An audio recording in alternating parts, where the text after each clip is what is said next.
नमस्कार विद्यार्थियों। आज का हमारा शीर्षक है भारतेंदु युग, प्रवृत्तियां, विशेषताएं, महत्व। आधुनिक काल का सूत्रपात करने वाले युग को भारतेंदु युग के नाम से जाना जाता है। भारतेंदु युग हिंदी साहित्य के भारतेंदु हरिश्चंद्र के नाम से जाना जाता है।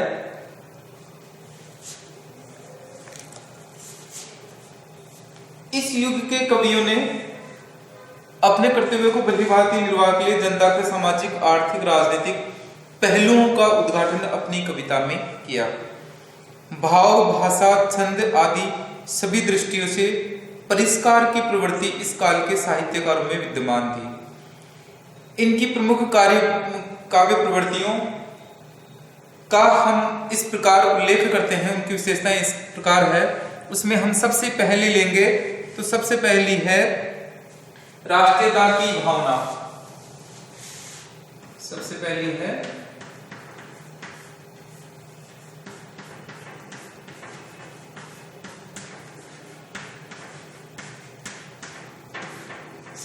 है राष्ट्रीयता की भावना। इसमें हम देखते हैं कि विदेशी शासकों के अत्याचारों, दमन की नीतियों से पीड़ित भारतीय जनमानस में राष्ट्रीयता का भावना का संचार करने के लिए भारतेंदु युग कवियों का विशेष योगदान रहा है। राधाचरण गोस्वामी की कविता हमारा उत्तम भारत देश, राधा कृष्ण दास की भारत बारहमासा, बद्रीनारायण टोन की प्रेमधन की कविता धन्य भूमि भारत सब रतन जिन्नी की उपजावनी प्रमुख है। स्वयं भारतेंदु ने भी अपने नाटक और निबंधों में, कविताओं में इस राष्ट्रीय भावना का प्रसार किया है। उन्होंने देशभक्ति और राजभक्ति के अनुपम उदाहरण अपने काव्य में पेश किए हैं। अंग्रेजों द्वारा भारतीयों का आर्थिक शोषण को उन्होंने अपने काव्य में विशेष रूप से उकेरा है। उन्होंने कहा है, अंग्रेज राज सुख साज सबे भातबारी, पे धन विदेश चले जाते ही हत्या ख्वारी।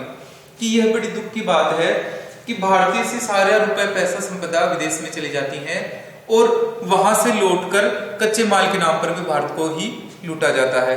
तो अंग्रेजों की इस दमनकारी नीतियों के विरुद्ध इन कवियों ने राष्ट्रीयता की भावना को उजागर किया। दूसरा हम प्रमुख पॉइंट लेते हैं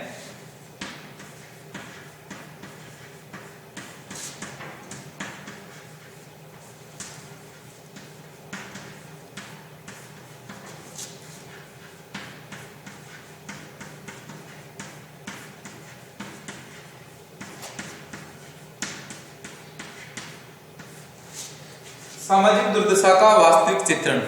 इन्होंने समाज की स्थिति का वास्तविक चित्रण किया।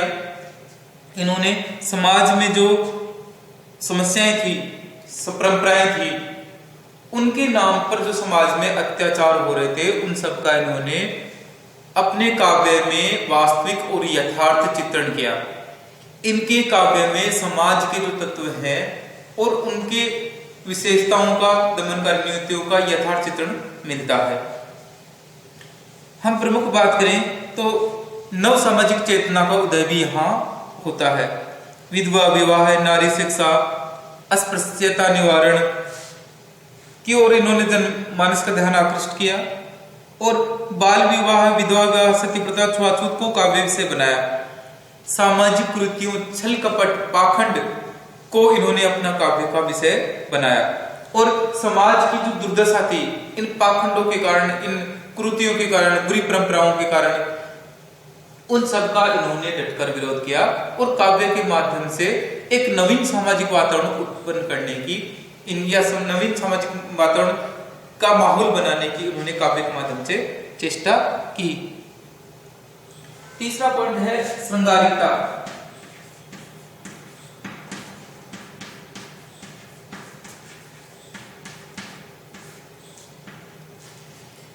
श्रृंगारी का तात्पर्य भारतेंदु युग के कवियों ने श्रृंगार की मर्यादित अभिव्यक्ति की है। रीतिकालीन पद्धति के आधार पर इन्होंने नक्शिक वर्णन और बारहमासा ऋतु वर्णन नहीं किया। इन्होंने कृष्ण और राधा को नायक और नायिका मानकर भी अपना काव्य लिखा और सुंदर अभिव्यक्ति की है श्रृंगार भावना की। हम भारतेंदु जी की बात करें तो उन्होंने अपने काव्य प्रेम सरोवर, प्रेम तरंग, प्रेम माधुरी, प्रेम फुलवारी में श्रृंगार भावना के सुंदर दृश्य उकेरे हैं। वही संधि का उदाहरण यहाँ पर प्रस्तुत है। सिसुताई अजो न गई तनते तव जीवन ज्योति बटोरी लगे, सुनी कर चर्चा हरिचंद की कानन कूक दे भुआ मरोरी लगे, बीची सासु जेठानिन सुपीते दूरी घूंघट चिद्रक जोरी लगी, दुल्ही उल्ही सब अंगनते दिन द्वे पीयूष निचोरी लगे। इस प्रकार इनके काव्य की श्रृंगारिकता प्रमुख विशेषता रही है। अगला पॉइंट हमारा भक्ति भावना।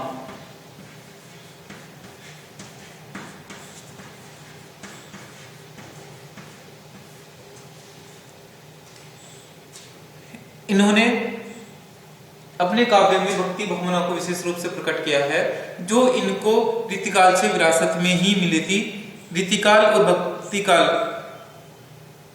के बाद में भारतेंदु काल में भी भक्ति का विशेष महत्व रहा है और ईश्वर के प्रति भक्ति के इनके काव्य लगातार इन्होंने अपने काव्य में उकेरे हैं।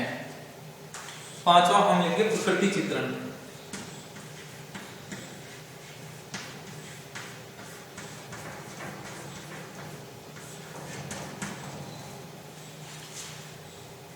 इस काल के कवियों ने प्रकृति का स्वच्छंद रूप में चित्रण किया, यद्यपि कहीं कहीं परंपरा निर्वाह करते हुए प्रकृति निरूपण किया। एक ओर तो वसंत वर्षा आदि ऋतुओं के मनोहारी चित्रांकित किए, तो दूसरी ओर गंगा यमुना और चांदनी के सुंदर दृश्य इन्होंने अंकित किए। भारतेंदु के द्वारा लिखी हुई वसंत होली में वसंत का चित्रण है। चंद्रावली नाटक में यमुना का वर्णन है। प्रकृति के माध्यम से इन्होंने नायक नायिका की सुंदर श्रृंगार चेष्टाओं का वर्णन किया है। भारतेंदु जी का यमुना वर्णन का यह एक उदाहरण कहता हूं। तरनी तनुजा तट तमाल तरुवर बहु छाए, झुके कुलसो जल परसन हित मनहु सुहाए। इसके बाद में इन पॉइंट के बाद हम बात करते हैं आगे की। इस काल में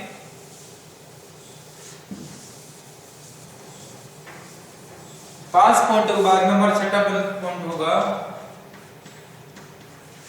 हास्य व्यंग्य।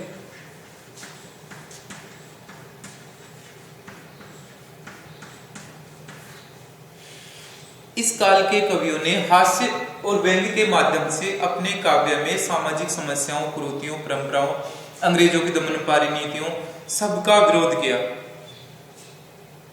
इन्होंने इस हास्य व्यंग्य पर रचनाओं के माध्यम से अंग्रेजी शासन, पाश्चात्य सभ्यता, सामाजिक अंधविश्वास, रूढ़ियों पर करारी चोट की है। भारतेंदु जी ने अपने नाटकों और एकांकियों में व्यंग्योक्तियों के माध्यम से तत्कालीन परिस्थितियों का सुंदर चित्रण किया है। अंधेर नगरी का एक उदाहरण कहता हूं। चुरन साहब लोग जा खाता, सारा हिंद हजम कर जाता। अगला पॉइंट हमारा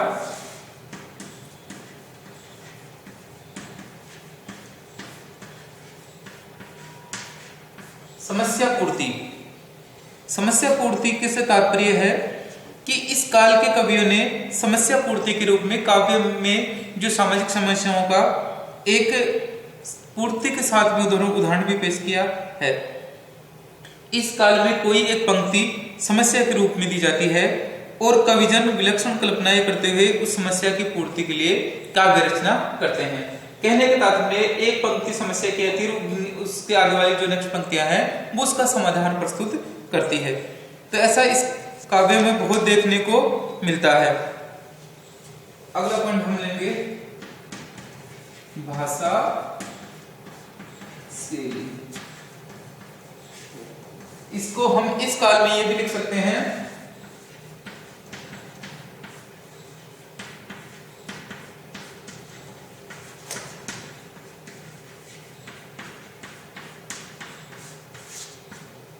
इस काल में ब्रजभाषा की ही प्रधानता रही है।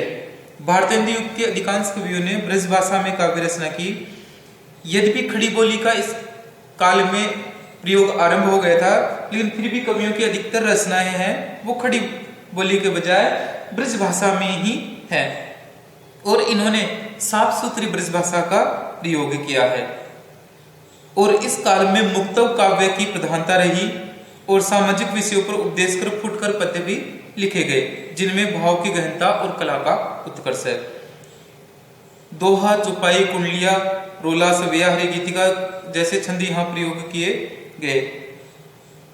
कुल मिला के हम ये कहा जाए कि आधुनिक काल के जनक जो काल है, इस काल में भाषा शैली का बहुत ही सुंदर प्रयोग हुआ है। धन्यवाद।